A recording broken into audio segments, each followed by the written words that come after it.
Good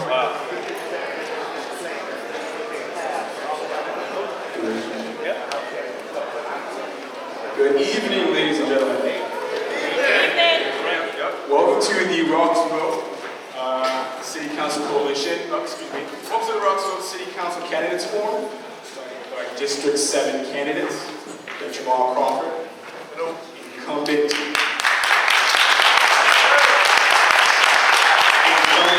Jackson, and Ward Owens. My name is Kerr. I'm the Civic Engagement Coordinator at Madison Park Development Corporation, and I'll be your MC for the night.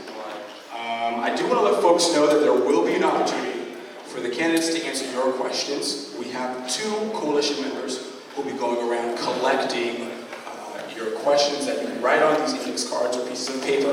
They'll collect them in a certain portion of the forum tonight. The candidates will be answering those questions. We are here so that we can make an informed decision on November 5th, so that we can be sure, so we can be completely confident that the person that we elect to City Council will be our eyes, ears, and our voice in Roxbury.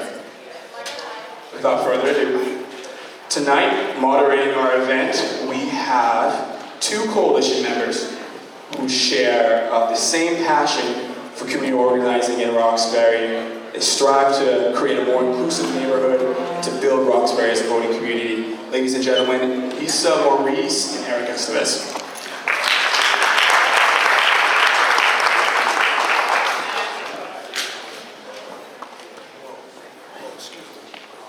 Thank you and welcome to this very special evening where we will hear from the candidates, the District 7 candidates, as well as the at-large candidates later on this evening. I would like just to give the candidates as well as the audience just a breakdown of what the format will be for this particular part of the forum. First, we will have an opportunity for each of the candidates to introduce themselves, what their history is, and why they believe they should be elected into office. We will then ask questions that were prepared very lovingly and carefully by members of the RoxVote Coalition that really target the issues that are important to us in Roxbury. We will then, as Woody mentioned, have an opportunity for all of you to have your voices heard by asking the questions that are pertinent to you as it pertains to District 7. So without further ado, we will, So make sure that you write down those questions on the cards that you should have on your tables. There should be cards and pencils. There's 2 lovely workers who, could you raise your hand? There's Lisa with the red pants, and then there's Marlene with the red sweatshirt. So they're going around with a basket. If you have a question, please give it to them. Thank you. So we will get started with tonight's District 7 Forum, and we will start by giving the candidates about 90 seconds to introduce themselves and the campaign. All right? So we will start off with Mr. Roy Owens, okay? And you have 90 seconds, not 90 minutes. You'll be here until tomorrow morning, which I'm sure all of you do not want to be. So 90 seconds to introduce yourself, sir. Michael? Yep.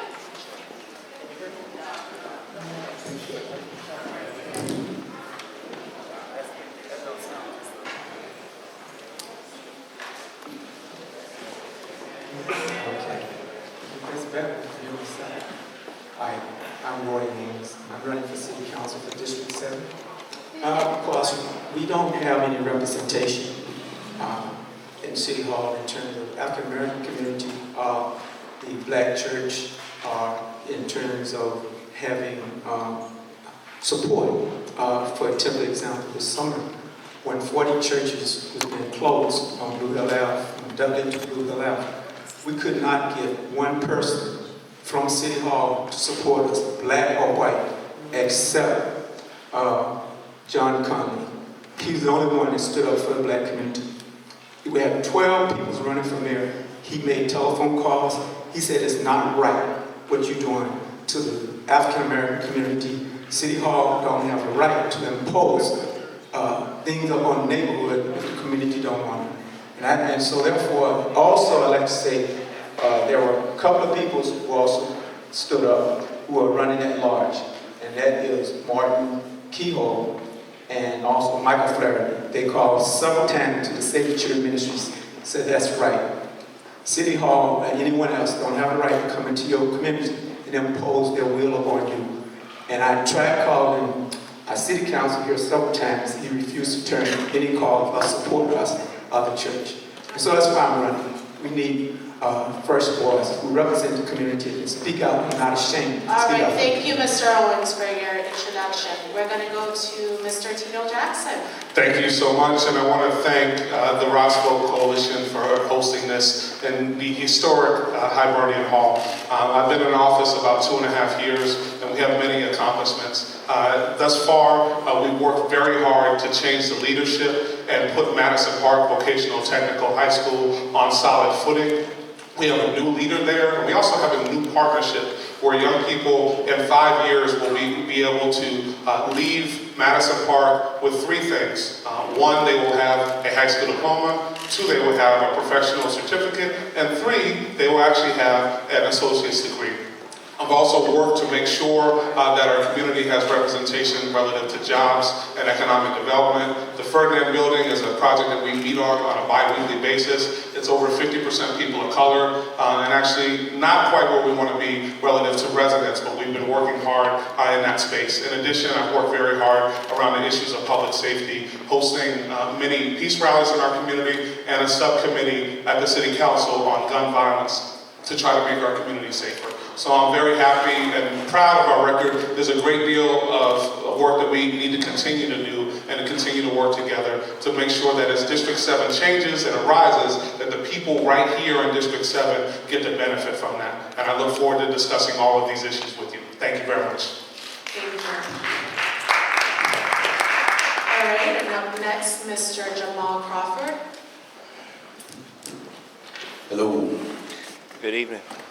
Good evening, community. I know many of you in the room. My name is Jamarhl Crawford. Thank you for coming. RoxVote, thank you for doing this. The reason I'm running is quite simple. We're at a very critical time for our community. We're doing the worst out of all neighborhoods in the city of Boston. We're in the most need of services.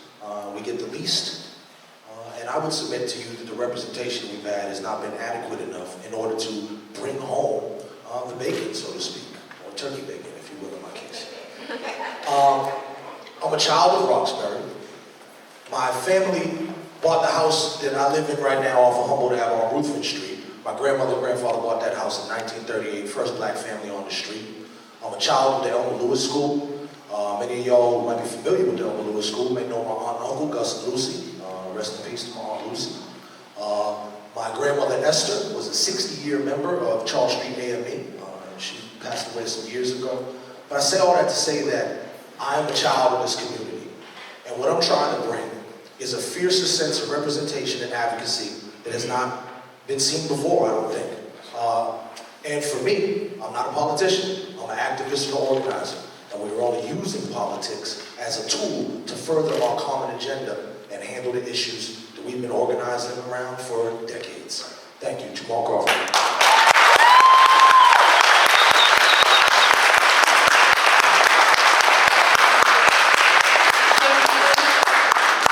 Thank you very much for your introductions. And just as a reminder, so each candidate will have 90 seconds to respond to the questions that are being asked by myself and Eric.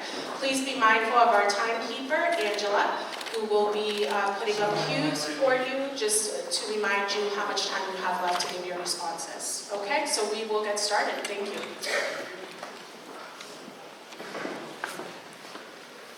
Gentlemen, so if you look to your left, we have Greenville Street, Dudley Street. Look to your right, we have the Ferdinand Building going up. So with all of these major developments going on in Dudley Square, what steps would you take to ensure that these developments benefit community residents and contribute to the revitalization of Roxbury? Mr. Crawford, you're first. Well, thing about development in this city, and many of you have been here for a long time know this to be true. They never come in and say, you know, we're going to shortchange you and not do the right thing. That's never what they say. They come in with a lot of promises. They come in with projections, and statistics, and figures, and they tell us the breakdown. But at least from what I've seen, in my 30 years of paying attention, I'm only 42 years old, so in my 30 years of paying attention, I've never once seen a deal that has happened in Roxbury, Dorchester, Mattapan, particularly Roxbury, where it is panned out as promised. All the things that we've promised, I see falling through the cracks. So they talk about more employment, but we get employment. They talk about economic development and giving back to the community and investing in the community, and I don't really see that.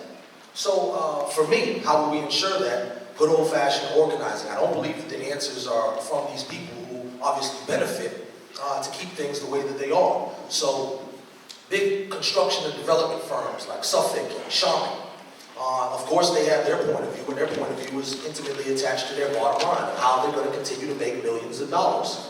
So we're at an impasse here, because my concerns are not how they're going to keep making money. My concerns is how is our community going to thrive and strive? How are people going to be able to be employed? How is there going to be more economic development here? So we're going to have to pull them to the table and talk to them very seriously, but we'll only do that with the support of the community.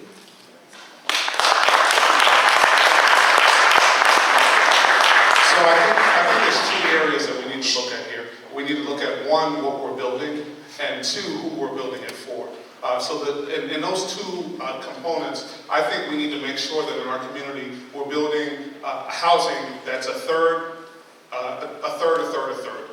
and that would be 1/3 workforce housing, 1/3 low-income housing, and 1/3 market rate housing. We actually need to have more market rate housing in our community. And as folks are building, we need to make sure that we bring them to the table with organizations like the Mass Minority Contractors Association, as well as other organizations in our community, to make sure that we actually get our fair share, and minority business organizations, as well as women-owned businesses, have an opportunity to get their piece of the pie. I think we also should have a community economic development forum, as well as a conversation about housing in our community, because there was a lot of folks who are pushing against issues around affordable housing, but the median housing actually in Roxbury now, that's a 2-bedroom, is actually $1,700. And so we need to be thoughtful as transit-oriented development comes into our community, that we plan for the people who are actually here and give them opportunities to stay here, as well as the jobs that they need to actually do better for themselves and their families.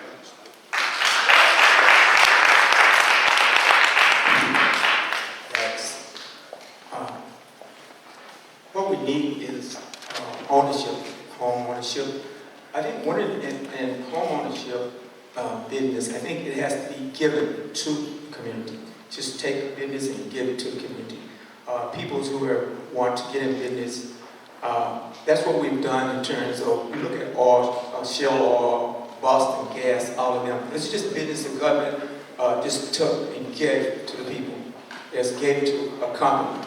And I'm saying is, I think it's strange, but we can look at the projects, and people that live in projects, they didn't build it. They just take them and give them a home. I think you can take the houses and give them to the people. They're going to pay taxes and stuff over time. So the taxes are pretty high already. And along with that, other thing we can do also is that we could, in terms of some jobs, we could go back to what Bruce Boland used to do. Talk about enforcing residential requirements in terms of hiring and people who are on the job. They're not enforcing that, and I'd like to see that reinforced. Bruce Boland was one of the best city councils we ever had, because he came up with that idea of residential hiring. Other thing we can do is we have to boycott some of the businesses or whatnot in the community to get more support and more jobs. We need to do it, and I don't think that. Thank you, Mr. Owens. Okay, so the next question that I will share and request for your responses to is a question that was submitted by one of our RoxVote Coalition members, Nuestra Comunidad. Do you support the creation of a Roxbury Innovation Center that, as proposed by Mission 180, can do 4 things? Serve as a small business incubator, be a place where business training and mentoring happens, allow local entrepreneurs to collaborate, and provide linkages to the Boston and Cambridge Innovation Centers. And most importantly, how would you be able to identify and allocate funds to support the creation of this innovation center? And we will start with Mr. Tito Jackson. Thank you so much, and thank you for the folks who put together this question. I've actually already met with Tim Rowe, who's the head of the Cambridge Innovation Center, about bringing the Boston Innovation Center to Roxbury. I think it's critical that we begin our own businesses. I know oftentimes in our community that we have the conversation about jobs, but the issue of jobs is one issue. But really what we need in our community is for people to actually start their own businesses, and actually start their own businesses out of the 4 types of businesses that we normally have in our community. And we appreciate that there are several people who have the same ideas, but we need a greater diversity in ideas. I would work with the council, but I would also work with the venture capital community, the New England Venture Capital Association, who I've also met with around this very important issue. I would also, in addition to pulling together a center, want to have a Roxbury 50K, where we have a business plan contest out of that center, and we actually fund the businesses that we're talking about. We have an opportunity, just like they do in Cambridge, and just like they do in other parts of the state and city, to have young people, as well as not so young people, come forward and do this great work, come up with ideas. And I believe the next Mark Zuckerberg, who started Facebook, is in our neighborhood and community, and we have that opportunity to pull it together and make sure that we have that basis for them to be able to do some things right here in Roxbury, and I look forward to working very hard in the next 2 years on that. Thank you. Mr. Roy Owens.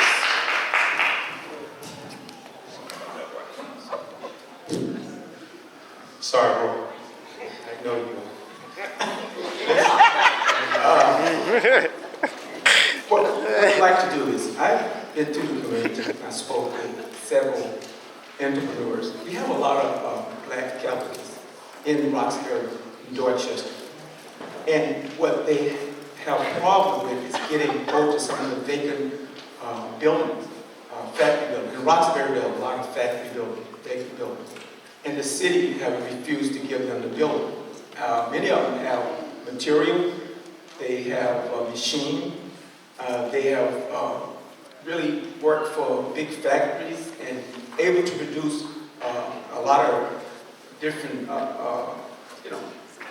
things to support companies. Anyway, they have worked in the industry out in the urban area, but the city of Boston won't give them the buildings. And so our problem is not that we don't have African Americans and people of color in our community that have the skills.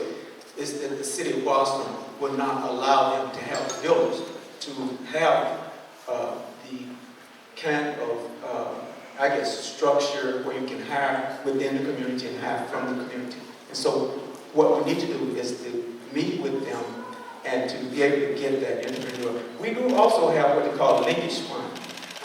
Thank you, Mr. Owens. I'm sorry, your time's up. Mr. Jamarhl Crawford. I'll say this about an innovation district. First of all, should we have one in Roxbury? Certainly. We probably should have had one several years ago. How would that happen and what would that look like? This is where the problem is, and me not being a politician comes in, because I can't just give you a short canned answer on it.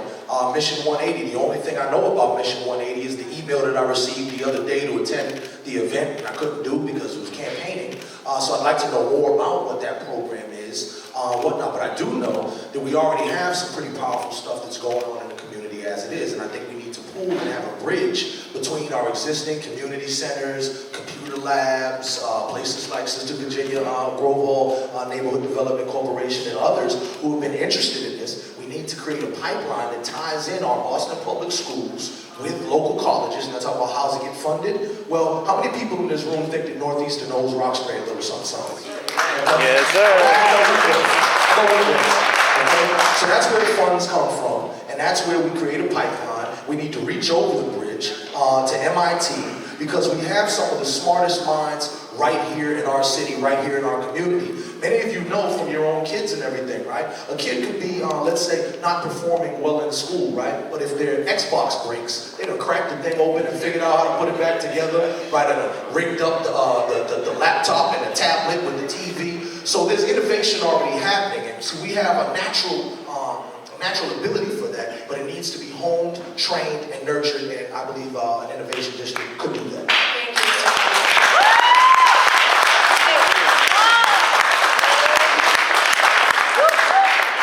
So before we start with our next question, I'd just like to ask Marlene and Louisa to put their hands in the air and remind everyone, if you have a question, please find one of those two young ladies. The next question is about city services.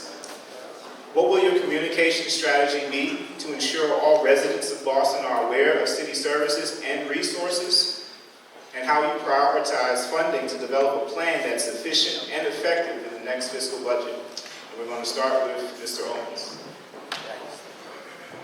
Thank you. Oh, okay. Can you repeat the question? What will your communication strategy be to ensure all residents of Boston are aware of city services and resources? And how will you prioritize funding? Yeah. I was looking at that thing during the night, and I was trying to think of the budgets to be cut. I guess I was thinking about maybe cut the police budget a little bit. And that would really bring out a type thing. And so I was just checking with the city of Boston has a budget in terms of, school budget. I think it's about, about $900 million? About $900 million. So I was wondering what could we do about that $900 million? But I thought that what we could really do is that open up what Chuck did, community office, so that people could come by there in the neighborhood and pick up something from there and have a monthly meeting there also that Chuck used to do, I used to attend, and kept the people informed. I thought that was very informative. I think Tito promised to do it, but he hasn't done it yet. So I don't want to, so he made a lot of promises that he hasn't kept yet. But I intend to keep it. I have a place that we can do it. So what I'd like to really do is also go into the schools and into some of the places that we already have meeting places and have that there money. I also want to put the radio with Brother Charles there. God bless you. Amen. Next up, Mr. Crawford. Settle down. I'll just let her roll most of the shots.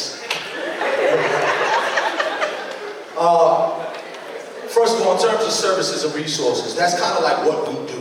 So many of you may have seen several years ago a newspaper called RISE, Resources, Information, Services, and Employment. We put that out with the help of our Horace Smalls from Union of Minority Neighborhoods.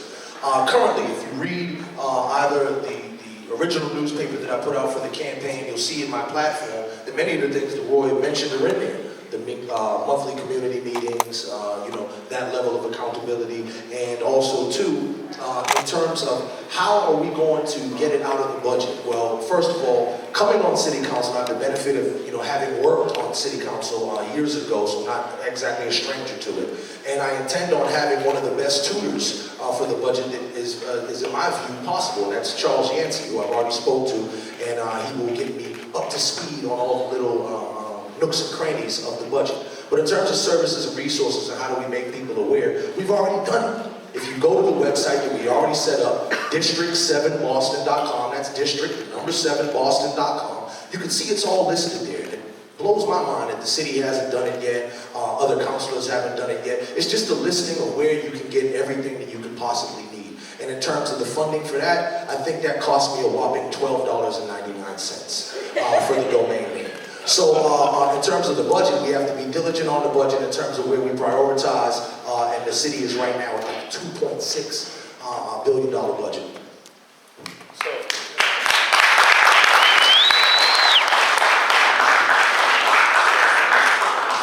We have a little mic issues. There's several ways to get information out, and we attend a great deal of meetings in our community. I think we should have, like other communities have, a monthly leaders meeting where we all come together, because we have community meetings in our own districts and our own areas, but I think it's really important that we continue to come together. Social media, as well as newsletters, and the coffee hours that we have in our community are ways that we get information out. As Jamarhl noted, the budget is $2.6 billion. Right now, we are slated in the next 5 years to get $170 million in the capital budget. That's actually more than we've ever had in the past. And we will continue to work to make sure that Roxbury gets its fair share of capital dollars so we can repair our roads and our streets. And also, we continue to have youth centers open. I was able to fight to make sure 3 of our youth centers, and I see the folks over in Orchard Gardens over there, we were actually able to save that youth center, as well as Madison Park, as well as the Mason Pool, and we did that together as a community. We stand very proudly on that. Those are some of the resources that we were able to bring to the community, and I will continue to fight to make sure that our neighborhood and community gets what we want, what we need, and what we deserve. Thank you. Thank you.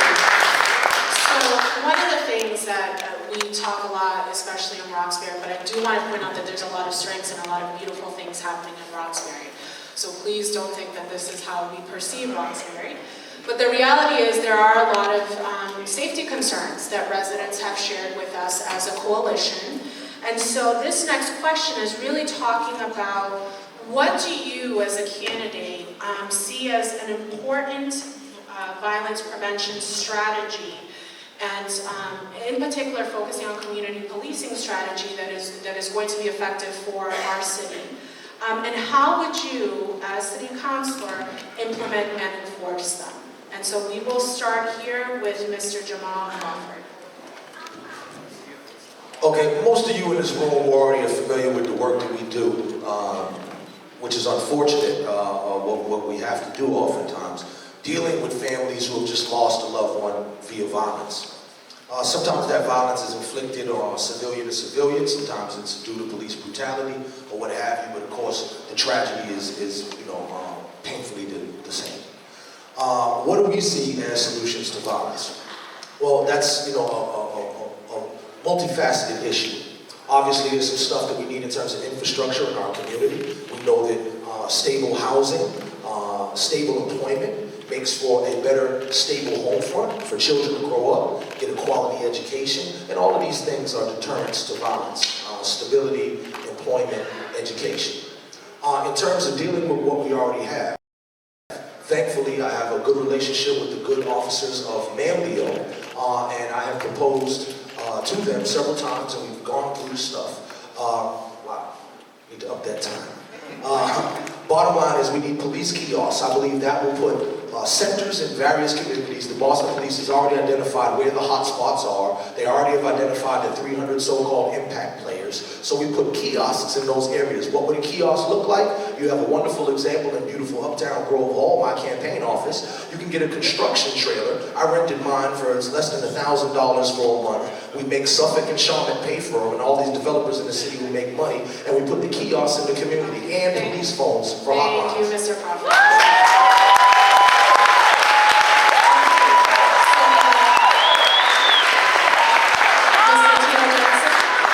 Thank you so much. I work very closely with B2. I think the community policing component is very important. We need to make sure that police officers are doing right by our community relative to getting out of their vehicles and making sure that they're connecting with folks. The Safe Street teams are critical. The Safe Street teams are teams that are put in the quote-unquote hotspots, as Jamarhl noted, and they are actually not called off when something else happens. We need to make sure that we continue to fight for those. Those are actually on the table in this police contract.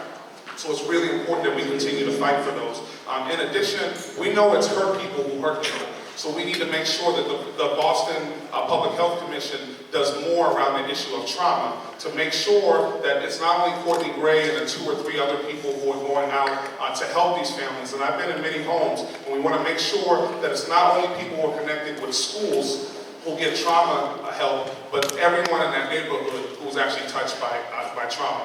I also think that a very real issue of GED training and making sure that we re-engage many of these young men back with school, and then also making sure that we get them a job and opening the doors of labor.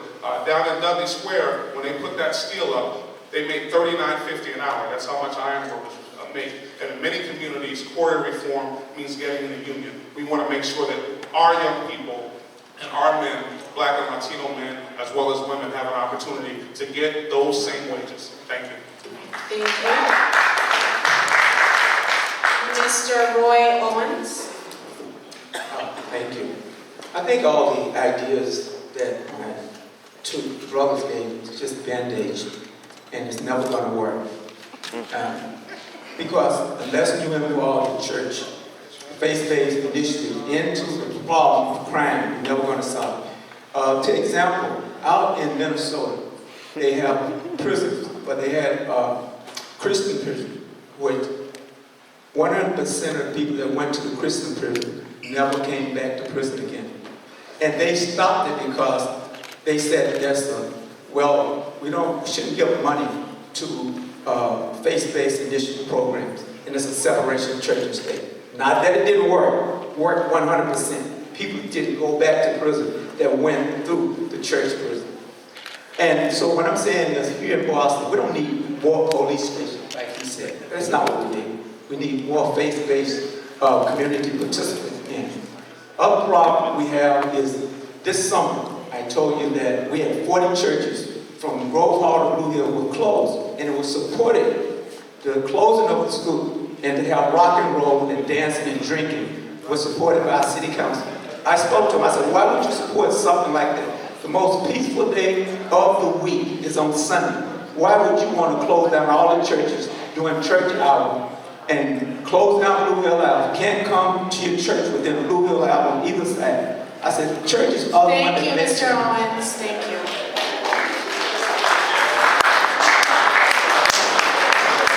Yeah, Roy.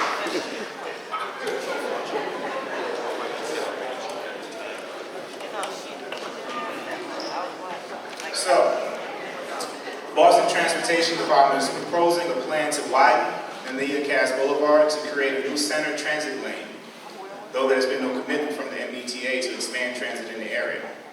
This plan has been met with much concern from community residents who are opposed to the road widening, as well as some of the resulting loss. What is your position on the city's plans for Melnia Cass Boulevard, and what do you see as the costs and benefits of this project, and how can the city truly advance a complete streets approach in Roxbury? And we're going to start with Mr. Jackson. I've been to many meetings about widening Melnia Cass. I take great issue with widening Melnia Cass. We've actually had some fatalities with people crossing Melnia Cass. What they're trying to do is they're trying to do this thing called the urban ring, which is about a over 20-year-old idea. The money is actually not there at the state level to have the urban ring actually get connected. This is supposed to connect things all the way out to Chelsea. The problem is they want us in Roxbury to move forward on our part of the urban ring without any funding that's in the state budget that shows that anybody else will actually move on their end. I take great issue with this it actually could be very detrimental to our neighborhood and community.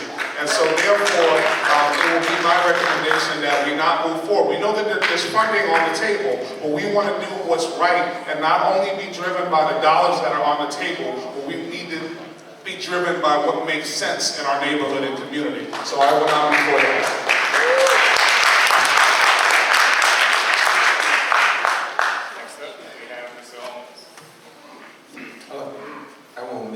Dwell on it. I think the community has a lot of input into it, and the community has spoken well that they have objected to it being that widening the street even wider. So I'm agreeing with the community. And that's why I think that my brothers should also agree with the community. When you have 40 churches, don't want the church closed and you're on the other side. Amen. And also, I had a question for you. Is that when you have the parties, is that wig you wear a man wig or a woman? So let's get to the question. Yeah, you guys take it out. Take some of my time and ask the All question. right. Mr. Crawford? Y'all keep putting me after Roy, the room gets all riled up. I gotta bring it down a notch again. All right, come on, let's be here, all right? I won't belabor you a lot with this one, and actually I'm gonna talk about something else. I'll just say this. Here's my philosophy on just community and city and state plans, period. Doesn't matter if it's Melnia Cass, doesn't matter if it's about what's to happen on Seaver, where they're gonna put a nice new spiffy bike lane in there, or whatever. The bottom line is, first of all, I don't live on Melnia Cass. Now, I'm a member of this community at large, so I would like some sort of say in it. But the people who are going to be directly impacted, who live along Melnia Cass, should be the ones who have the most to say in it. They're the ones who are going to be most impacted. So I can always say unequivocally that it's not about what Jamarhl Crawford thinks. What does the community think? And I'm there to support them. And if they can't get their voice out there, we're here to amplify and help them amplify their voice. If they can't get the meetings well attended, we're here to help them be able to promote and draw more people to it. If they can't produce the materials for it, as we've done for many people right here in this room, yes, you can call me and we'll probably build your free website and a newspaper and a flyer too. That's what we do. That's community organizing at its finest from a grassroots level. So that's what we do. I will say this in the little bit of time I got left. How much is it? 12 seconds. Forget it. Jamarhl Crawford, District 7.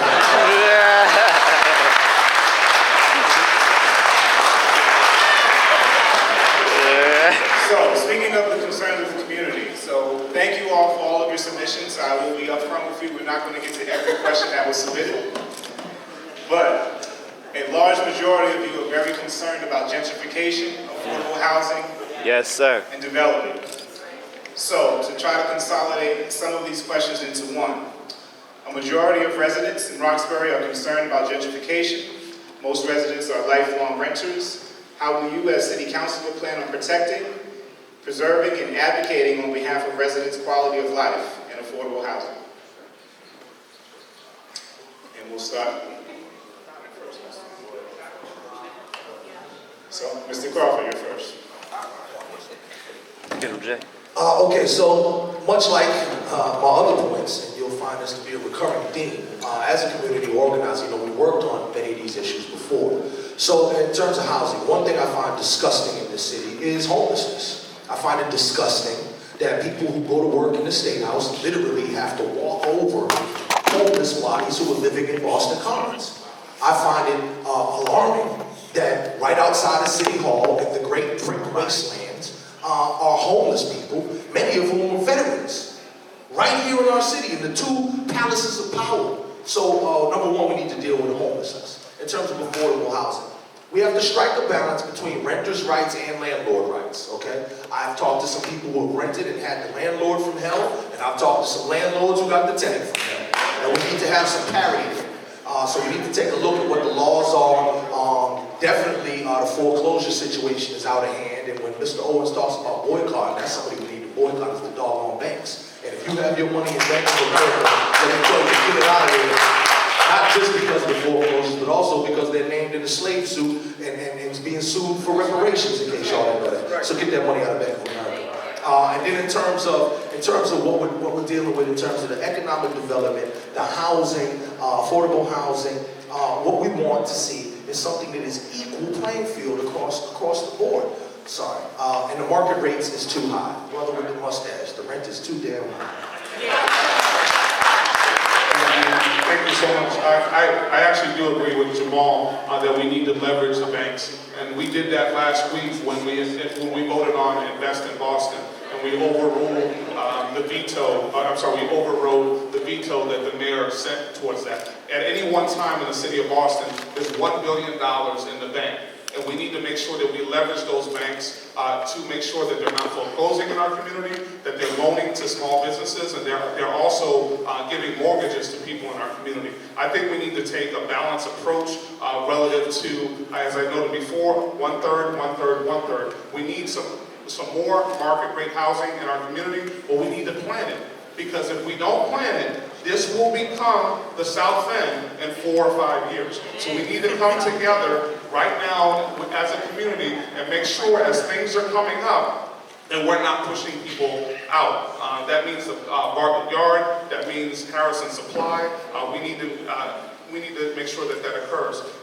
Relative to the issue of homelessness, and I know Roy will not agree with me on this, we actually don't have enough beds for the most vulnerable population, and that's actually LGBT youth. And we need to make sure that's the fastest growing population in the city of Boston of homeless, and we need to make sure that the city is providing enough beds for those vulnerable young people. Thank you very much.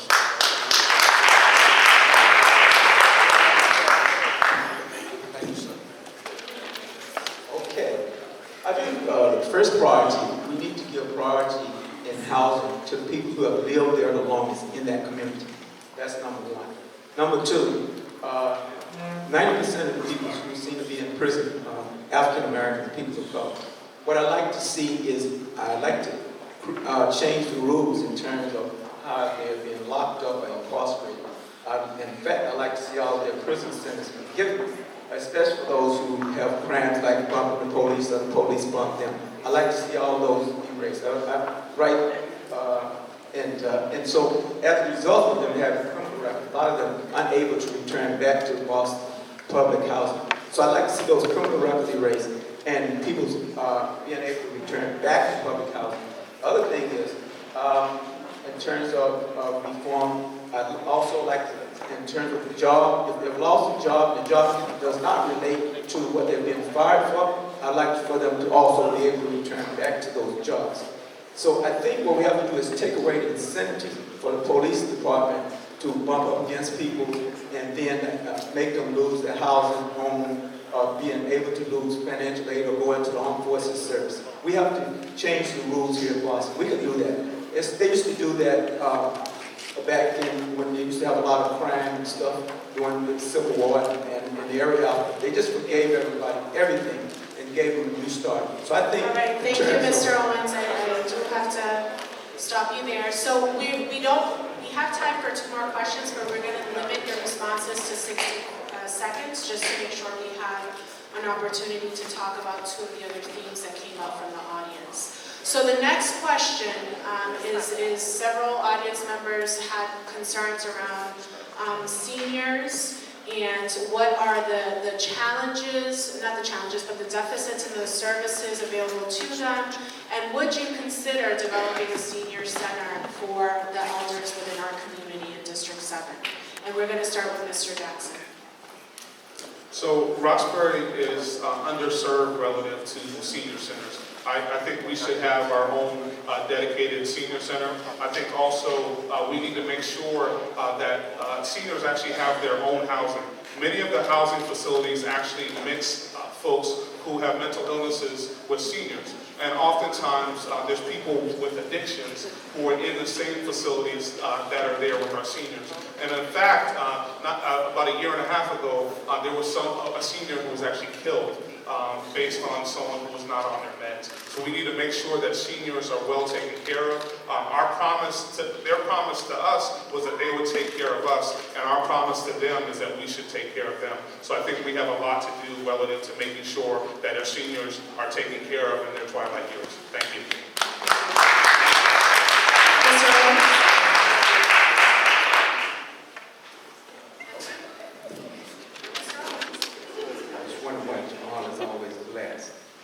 All right. Let's get a conspiracy. I think what we need to do is open up things where the senior citizens are more open to the public in terms of people, like family, if you're running for office and want to speak with them, sit down with them, talk about new ideas, how they can get involved and how they can be involved. As right now, I would like to see a change in the way senior citizen buildings are, and not so much how they're advocated for. And I'd like to see an agency set up to advocate for them to be able to have, I think, one of the best ideas, I think Rose's Place have one of the best ideas, to have opportunities for people to come in, if you're running for office, talk about new ideas and concepts. They do it on a yearly basis, and it's done every year, every time they have a candidate for someone who's running for office or whatever. And they get new ideas, fresh ideas, and they use those to help their program grow. And I would like to see that in every senior citizen building, more programs. Thank you, Mr. Owens. All right, Mr. Jamarhl, Crawford. Yeah. All right, as I told you, my grandmother and grandfather bought that house back in 1938, 89 Ruthven Street, where I live. Well, she's still there. She lives on the top floor, much to my chagrin, and will not switch with me on the first floor because people be looking in your windows. All right? So I take care of my 87-year-old grandmother every day, do her shopping, sometimes do her cooking. She likes my turkey soup, right? And my chili too. And buy her medications. Maintain the house and all this type of stuff. I'm the super, right? So, in other words, what I've discovered since having to take care of my own grandmother is that she was getting robbed at every turn in this community. And it really ticks me off. We don't have enough time to go into it here. But she was getting robbed from the oil man, the pharmacy man, the mechanic man, all that. My thing with seniors, we go to the seniors and many politicians pander to them around this time for elections to get their vote. But the bottom line is you don't talk to seniors just about senior issues. That's stupid, right? Because this senior was a 30-year school teacher or a 40-year law enforcement or 50 years in aviation mechanics. So we need to use our seniors for the resources and treasure and the wealth of wisdom and knowledge that they are.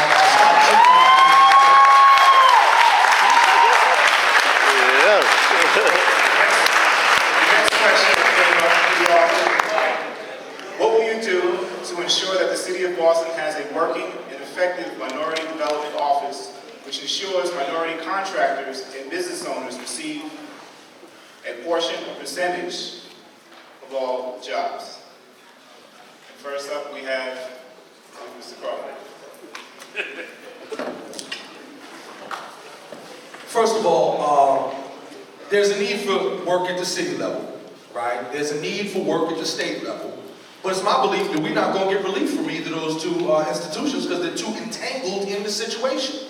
There's too many cozy relationships between the developers and construction firms who are doing all these violations with the city of Boston at the top level who has some sort of little department of this and that who's supposed to handle that. But if the people are on the top are in bed with the people over here who are getting the money, no wonder why we don't get a lot of stuff done. So you know what I think?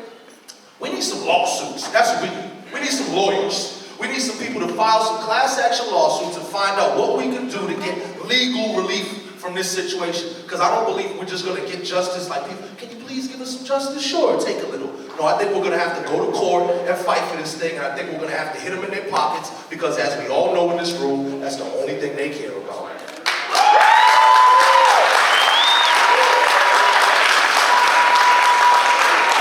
I think it's very important that we address this issue. What the city of Boston needs is what Mayor Menino was not willing to do, which is a real disparity study. They did it at the state, and they actually were able to increase the numbers. I see members of the Mass Minority Contractors Association in the room. If we do a disparity study in the city, it is obvious that there is a disparity, and we have an opportunity to make sure that women and people of color have an opportunity to get those jobs. In addition, one of the things that we can do is what I actually did, what Ayanna Presley actually did, what Mike Ross actually did, is we actually worked in our budget to have additional minders. And so people are looking for jobs, and if people want to be committed to doing this work, there are jobs in this space to make sure that we have minders who are actually going to look at the job sites and to make sure that the number of people who are supposed to be there are actually there. So we're already working on this issue, and it's one that's already in progress. Thank you.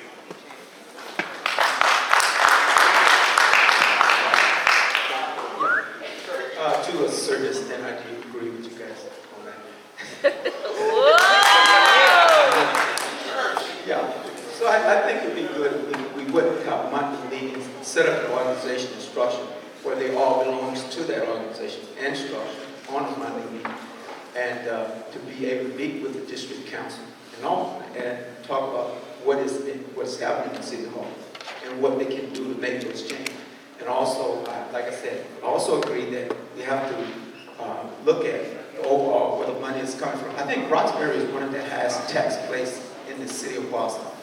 And in terms of towing cars, I think we maybe tow like $4 million a quarter or something like that.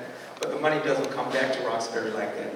And I'm saying this, we have to look at the money that's going out between just different things and look at the money how it's being put back into the community. I think one of the examples is the city of Boston itself pays most of the money into the federal government, but they get nothing back from it. And so that's where Roxbury pays the most money into the city of Boston, but we get nothing back for it. So we have to change that by knowing how much is Thank you, going Mr. out. Owens. So, ladies and gentlemen, please let's thank all of our candidates.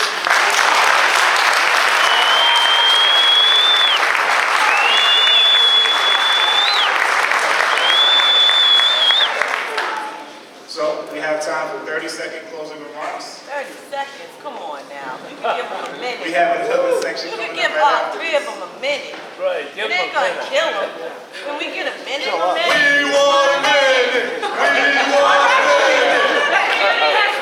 Occupy Hibernian Hall. So, we have 60-second closing remarks. The people have spoken and we have listened. How about 90 seconds? All right, no, we'll give them a minute each. Quick minute. So Let's we go. will start with, is it Mr. All right, Mr. Roy. We started with you first. We should start down there. You got your minute, let's go. Jamarhl always last. Because he's going to be last in the voting too. Since he's not on the ballot. Okay. You're on the clock, Mr. Owens. I'm Roy Owens, I'm running for City Council District 7. As I stated before, I'm running because we have no representative in District 7. The faith-based community has no representative. We called them all this summer, couldn't get no help. Only person that would stand up to help us was John Connors, Michael Flaherty, and Martin Kehoe. And so I'm saying, I've asked you to vote for me, but I'm also voting for them because they stood up for you, the black community. They stood up for the church. You ought to support those who stand up for you and not ashamed to stand up for you. Because we have all the other people who are in our community and look like us and support the other candidate, but they will not stand up for us. So I'm asking you to vote for Roy Owens on Tuesday, November 5th, for City Council for District 7. God bless you and have a smile. Yeah, Roy. Mr. Jackson. Get him, Roy. 1, 2? Is that work? Okay. And God bless you too, Roy. I've worked at this job for 2.5 years, and we have some deliverables. You can ask Jean-Claude Sanan if redistricting actually worked. Jean-Claude Sanan had no money in his account, and he actually came in second in Ward 5. And we have an opportunity to have an additional person of color on the Boston City Council. I will continue to work for basic neighborhood services. I see the folks over there from Orchard Gardens, and they actually have resident parking now, and that's a huge issue that they have over there. I'm working with Madison Park Vocational Technical High School on a regular basis. That school is going to be the best vocational technical high school in the country when we're done with it. And in addition, I will continue to work to make sure that we add African American history and Latino American history to the Boston Public Schools, and we have a relevant curriculum for our young people, and actually that we cut the dropout rate in the city of Boston. In addition, we're going to make sure that we provide as many jobs as possible for communities of color in the city of Boston. Yeah, Tito. Yeah, Tito. There's really too much to say. So what I will say is all the information that you need about me, get one of our newspapers, check out the platform, go online, look at the endorsements and testimonials that we've received. Look at some of the photos of the work and the track record that I represent for 25 years. Once again, only 42. Tangible track record of service since I've been at least like 15 years old, right? So I want people to really think about that, because in this race, and I'm going to say District 7 is the most critical race in the city. Why? Because this is where the bodies are piled up. Why? Because this is where we're suffering from everything from asthma to AIDS, right? This is where our schools are crumbling. This is where it gets the least amount of services. And I would submit that we need fiercer representation and advocacy in City Hall.